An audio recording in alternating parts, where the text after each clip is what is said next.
Bismillahirrahmanirrahim. Assalamualaikum warahmatullahi wabarakatuh. Alhamdulillahirabbil alamin. Salatu wassalamu ala asyrafil anbiya'i wal mursalin sayyidina wa maulana Muhammadin wa ala alihi wa sahbihi ajmain, amma ba'du. Rabbi syrah li sadri wa yassir li amri wa hlul 'uqdatam min lisani yafqahu qawli. Baiklah, untuk pertemuan yang kelima ini kita akan membahas dua kaidah fikih yang saling berhubungan. Dua kaidah fikih ini sama-sama berkaitan dengan akad. Yang pertama yaitu yang berkaitan dengan akad yang batil. Kita akan berbicara tentang akad yang batil atau akad yang batal secara hukum. Dan yang kedua yang berbicara tentang akad yang rusak secara hukum. Akad berdasarkan rukun dan syaratnya itu terbagi menjadi dua. Secara umum, yaitu ketika akad tersebut terpenuhi segala rukun dan syaratnya, maka dia termasuk kategori akad yang sah. Konsekuensi hukumnya semua akan melahirkan produk hukum yang baru. Misalnya seperti dalam transaksi jual beli, kalau misalnya syarat dan rukunnya sudah terpenuhi, maka terjadinya perpindahan kepemilikan antara pembeli dan penjual itu adalah hukum yang baru, melahirkan hukum yang baru, yaitu kepemilikan yang bertukar, yang berpindah seperti itu. Kemudian yang kedua yaitu akad yang tidak sah. Nah, akad yang tidak sah ini secara garis besar ulama berbeda pendapat. Di sini ada dua pendapat yang berbeda. Pendapat yang pertama yaitu pendapatnya jumhur ulama yang mengatakan bahwa akad yang tidak sah itu adalah akad yang batil dan akad yang fasid. Yang menurut mazhab Hanafiyah bahwa akad yang fasid dan akad yang batil ini adalah dua hal yang berbeda dan memiliki konsekuensi hukum yang berbeda pula. Akan tetapi menurut jumhur, antara yang batal secara hukum dan akad yang rusak secara hukum itu sama hukumnya, dianggap sama, yaitu akad yang batil dan akad yang fasid, sama, seimbang. Nah, yang pertama yaitu akad yang batil dan akad yang fasid. Batil di sini berarti, kalau saya sebutkan batil berarti maksud saya adalah akad yang batal secara hukum. Kalau saya sebutkan akad yang fasid, maka akad yang rusak secara hukum. Kondisi batil itu adalah akad yang rukunnya itu tidak lengkap atau objeknya itu adalah objek yang tidak sah secara hukum ya. Atau transaksi yang aslinya atau sifatnya itu dilarang oleh syariat. Akan kita bahas lebih dalam nanti bentuk contoh-contohnya. Dan yang kedua yaitu akad yang fasid. Akad yang dalam syariat hukum aslinya itu adalah boleh, sah. Akan tetapi ada beberapa atau salah satu sifat yang merusak akad tersebut sehingga akad tersebut menjadi rusak.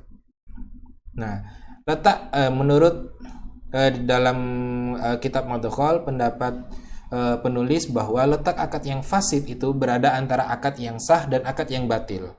Fasid berbeda dengan yang batil karena kondisi cacat yang ada tidak terjadi pada perkara yang esensi sebagaimana dalam transaksi batil sehingga tidak merusak hukumnya.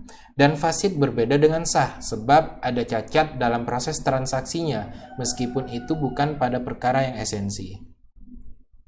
Akad yang batal demi hukum. Akad yang batal demi hukum itu tadi jika kita ngelihat dari definisinya yaitu akad yang rukunnya itu tidak lengkap. Atau contohnya di sini seperti transaksi dengan orang gila atau anak kecil, dalam kurung ini transaksi yang memiliki nilai yang tinggi ya, nilai yang besar. Menurut jumhur ulama bahwa jika anak kecil yang belum mumayyiz, belum memiliki akal yang sempurna, ketika dia belanja atau jajan misalnya cuma membeli kayak membeli permen atau apa yang menurut secara adat itu bukan transaksi yang besar seperti kayak beli HP atau beli elektronik lainnya yang memang nilainya itu lebih besar. Nah, kalau cuma jajannya itu jajanan-jajanan kecil misalnya 1000-an kayak gitu, itu menurut jumhur ulama itu akadnya itu sah berlangsung karena dia memiliki izin dari orang tuanya. Nah, di sini dikatakan bahwa orang gila dan anak kecil itu rukunnya tidak lengkap. Kenapa? Karena salah satu syarat untuk orang yang melakukan transaksi itu adalah memiliki pengetahuan tentang objek yang dibelinya. Nah, untuk orang gila tentu dia tidak memiliki akal tentang apa yang dia beli, itu kan nggak tahu.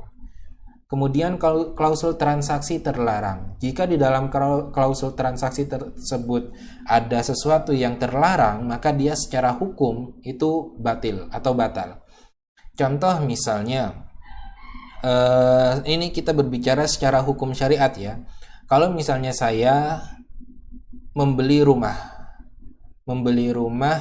kemudian saya maunya kredit ya, KPR, membeli rumah secara cicilan melalui KPR. Nah, salah satu syarat ya bagi developer rumah tersebut mensyaratkan bahwa saya harus menggunakan jasa kredit dari bank tertentu, misalnya bank-bank konvensional yang jelas di sana menggunakan sistem bunga, dan itu tentu riba. Itu adalah klausul yang terbentuk di dalam transaksi jual beli rumah tadi. Klausulnya itu adalah klausul yang terlarang secara syariat, maka secara hukum syariah transaksi tersebut sifatnya atau hukumnya itu batal demi hukum. Kemudian objeknya yang tidak sah. Objek yang tidak sah di sini adalah misalnya kita membeli barang-barang yang haram, seperti digambarkan di dalam Al-Quran kayak alkohol. Kemudian alkohol dalam artian alkohol yang digunakan untuk mabuk ya, untuk dikonsumsi, bukan alkohol yang digunakan untuk seperti hand sanitizer gitu ya, itu kan beda, zatnya beda. Kemudian seperti bangkai itu dilarang, jual beli bangkai, daging babi sama khamar gitu ya. Jual beli ikan yang ada di laut juga termasuk salah satu yang tidak sah. Kenapa? Karena barangnya itu belum dimiliki.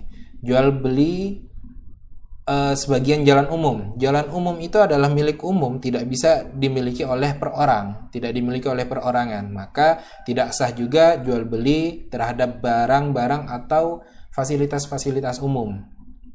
Nah, menjual beli masjid wakaf untuk umat. Yang namanya masjid yang sudah diwakafkan, maka dia milik umat. Dia tidak bisa diperjualbelikan. Karena esensi dari wakaf tersebut adalah terjaganya zat atau barang tersebut. Jika barang tersebut diperjualbelikan, maka barang tersebut tidak dimiliki lagi atau kepemilikannya sudah berpindah. Itu tidak bukan yang dituju, bukan tujuan dari wakaf. Maka itu tidak sah juga. Semua objek-objek atau transaksi yang saya sebutkan tadi secara hukum dia itu batal atau hukumnya itu batil. Kenapa? Karena tadi tidak terpenuhinya rukun-rukun atau syarat-syaratnya. Nah, hukumnya tidak sah dan batal demi hukum.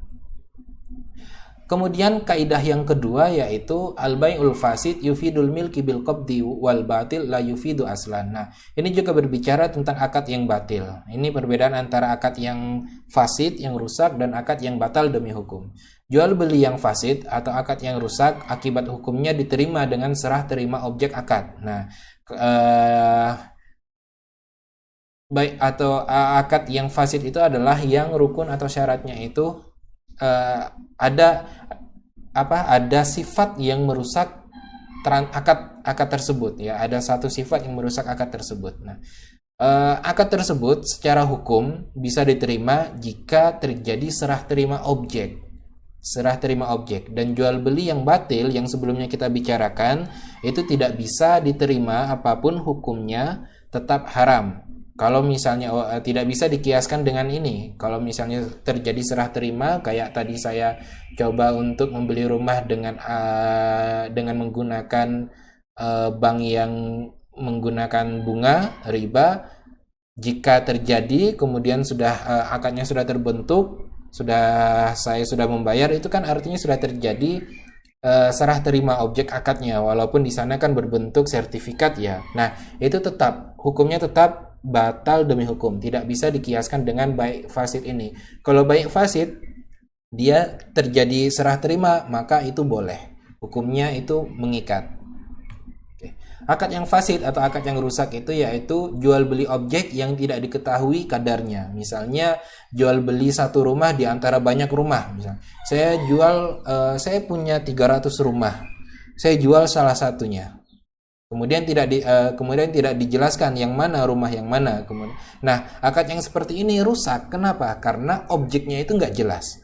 objeknya nggak jelas, salah satu apa rukunnya itu nggak jelas. Nah, kalau misalnya rumah tersebut sudah diserahkan, misalnya ada yang membeli, saya beli rumahnya, kemudian saya serahkan kuncinya, ini kunci rumah nomor 17 di antara 300 tadi, rumah 17. Artinya rumahnya itu ditentukan bahwa rumah yang nomor 17 itu terjadi serah terima kunci, serah terima uang juga, itu terjadi akadnya. Yang sebelumnya akadnya itu sifatnya rusak, ketika terjadi transaksi serah terima tadi dan sudah jelas akhirnya bahwa objek yang dijual itu adalah rumah yang nomor 17, itu akadnya dapat diterima hukumnya menjadi sah ketika terjadi serah terima. Kalau belum terjadi serah terima kan nggak jelas ini si akad rumah yang mana itu yang tidak baik. Kenapa? Karena nanti akan menimbulkan